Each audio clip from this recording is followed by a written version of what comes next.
Welcome back to Saint of the Day. Today, July 17th, the Church honors Blessed Ignatius of Azevedo and his 39 companions, the Martyrs of Brazil.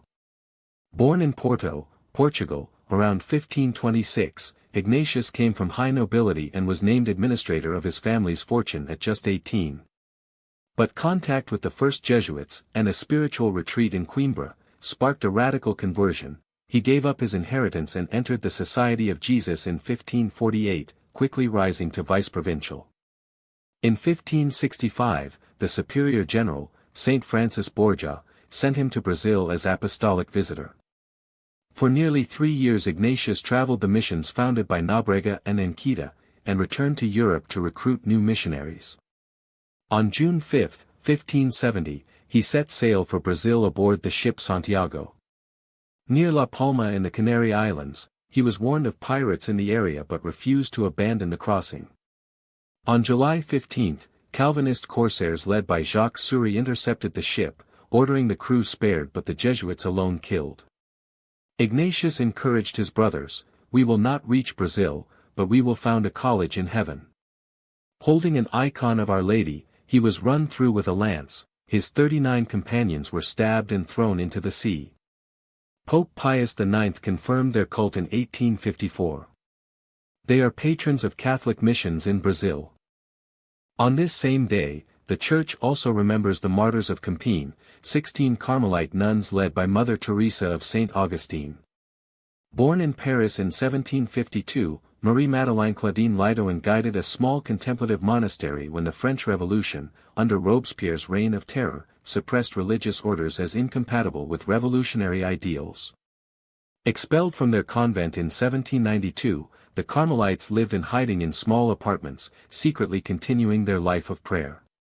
That same year, moved by the Spirit, they made a solemn vow to offer their own lives to beg for an end to the violence tearing France apart. Discovered and arrested in June 1794, they were taken to the Conciergerie prison in Paris. On July 17, they faced a summary trial, without lawyers or witnesses, condemned to the guillotine on the charge of fanaticism. Hearing the sentence, Mother Teresa told her community, "Love will always triumph." "My Lord Judge, what do you mean by fanaticism? You condemn us for our attachment to the faith."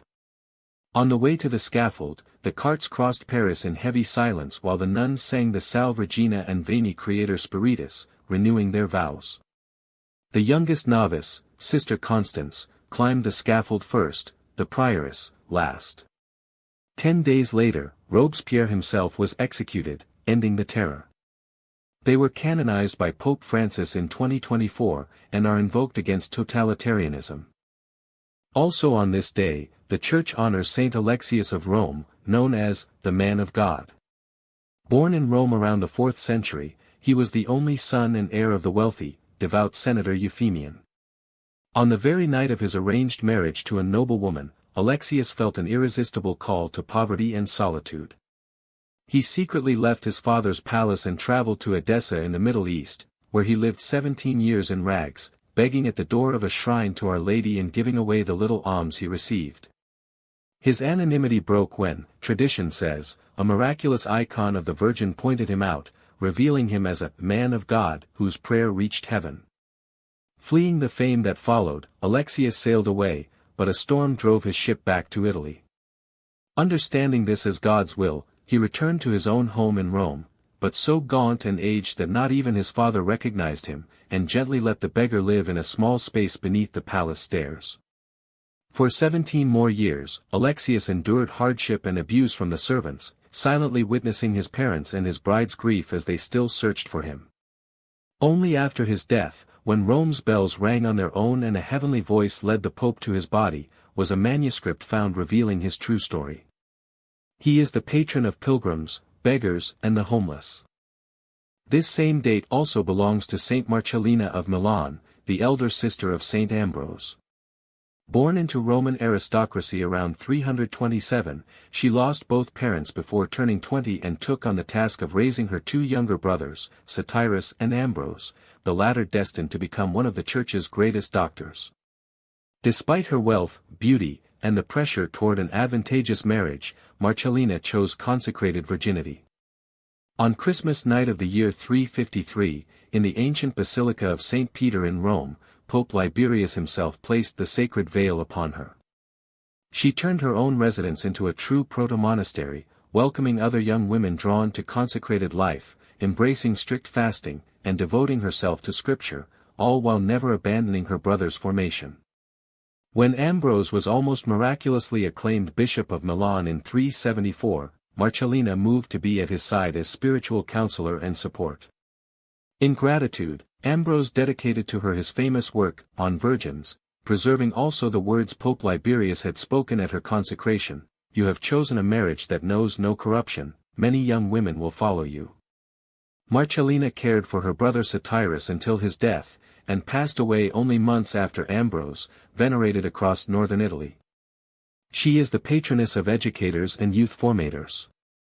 On this same day, the Church also celebrates Pope Saint Leo IV, the Defender Pope. Born in Rome in 790, he became the 103rd successor of Peter in 847, at a moment of grave danger. The year before his election, Saracen pirates had sailed up the Tiber and brutally plundered the basilicas of St. Peter and St. Paul outside the walls, which stood beyond the city's defenses. Elected amid general panic, Leo IV proved to be a leader of extraordinary ability. His greatest achievement was financing and building an immense system of walls around Vatican Hill, completed in 852 and known to this day as the Leonine City.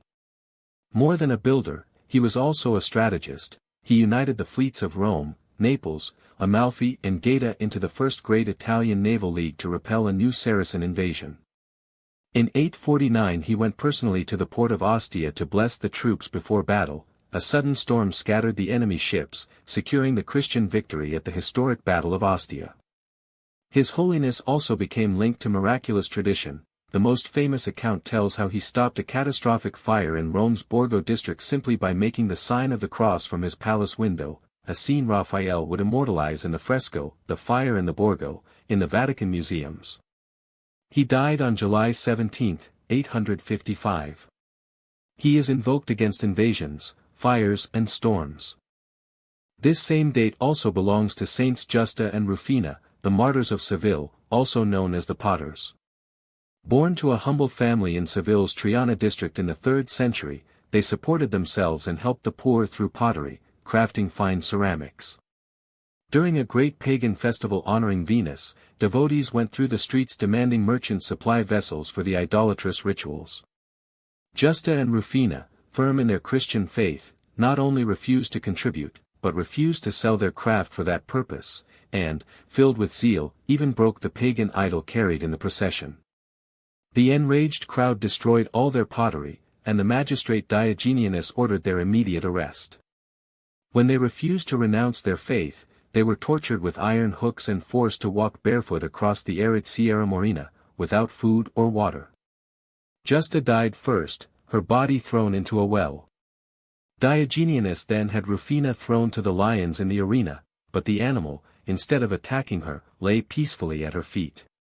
Astonished, the governor ordered her strangled.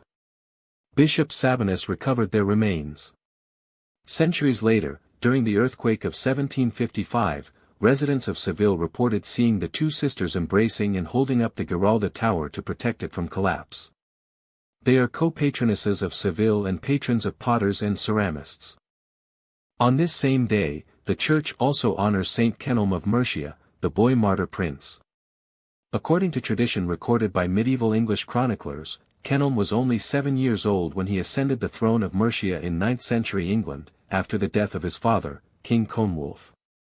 His elder sister Quindrida, hungry for the throne, plotted to eliminate him, bribing the boy's own tutor, Ascobert. The night before the betrayal, Kenelm dreamed he climbed a radiant tree. As part of it was cut down with an axe, he transformed into a white bird and flew to the sky.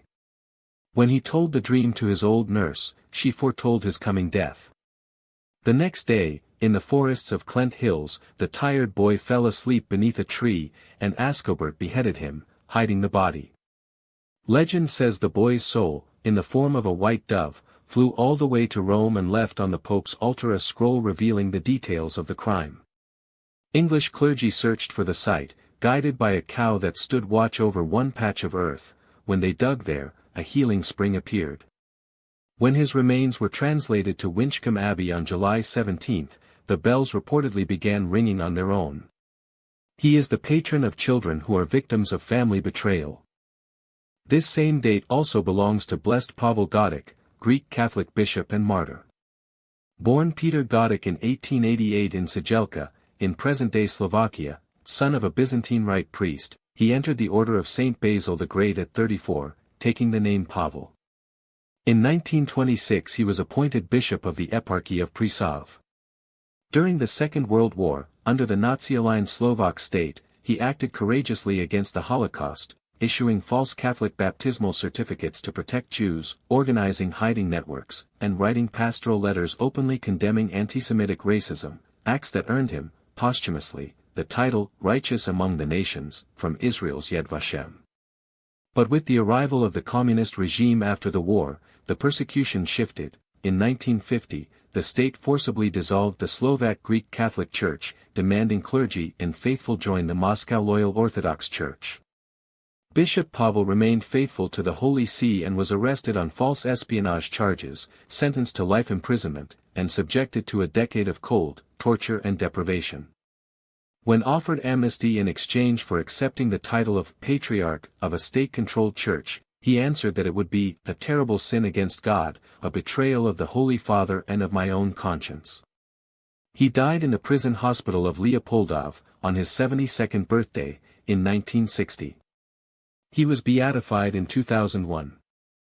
On this same day, the Church also celebrates Saint Hedwig of Poland, also known as Queen Jadwiga, not to be confused with Saint Hedwig of Silesia, a different, 13th-century saint. Born around 1373 in Hungary, Jadwiga was crowned Queen of Poland with full dynastic power at just 10 years old.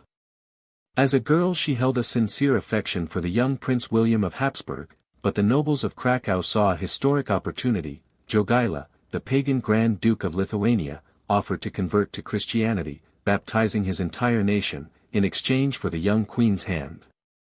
Before the crucifix of the Black Christ, in Wawel Cathedral, Jadwiga faced deep anguish before setting aside her own feelings. In 1386 she married the Grand Duke, baptized the Ladislaw to Jagiello, triggering the mass baptism of Lithuania, one of Europe's last great pagan strongholds, and reshaping the continent's religious map for centuries to come. As queen, she stood out for prudence and asceticism, restoring hospitals, founding theological schools, and donating her own jewels and income to revive the University of Krakow, which would become one of Europe's great centers of learning. She died in 1399 from complications of childbirth, after just 15 years of reign, deeply mourned by both Poles and Lithuanians. She was canonized in 1997. She is the patroness of Poland and Lithuania. And closing this same date, the Church honors the Martyrs of Seville, 12 Christians led by Saint Speratus and Saint Generosa. Executed on July 17 in the year 180, in Roman Carthage, their trial was recorded in the Acts of the Scillitan Martyrs, the oldest known Christian document in Latin from North Africa. Coming from the small colony of Scillium in Numidia, in present-day Tunisia, this group of 7 men and 5 women was denounced to the proconsul Publius Vigelius Saturninus, who brought them to trial in the capital, Carthage. Saturninus offered them clemency if they would simply swear loyalty to the genius of Emperor Commodus.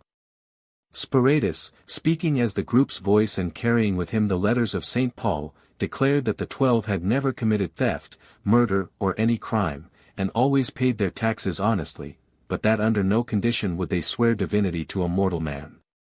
Even offered 30 days to reconsider, the group firmly refused.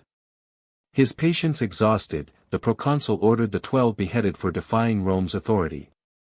Showing no fear, the martyrs received the sentence with a simple acclamation, "Thanks be to God," and walked peacefully to the place of execution.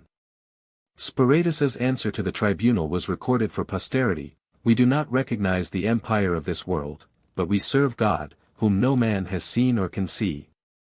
They are patrons of persecuted Christians on the African continent." That brings us through all 10 saints and martyrs remembered on July 17. If you'd like to follow the Saint of the Day channel, now is a great time to subscribe. Leave a like and drop a comment asking for the intercession of one of today's saints for someone you love. Liking and commenting truly helps this video reach more people, and that's a real way of evangelizing. And share this video with anyone who might need to hear one of these stories today. Every share like that is a small act of evangelization too. The full prayer to each saint is in the description below.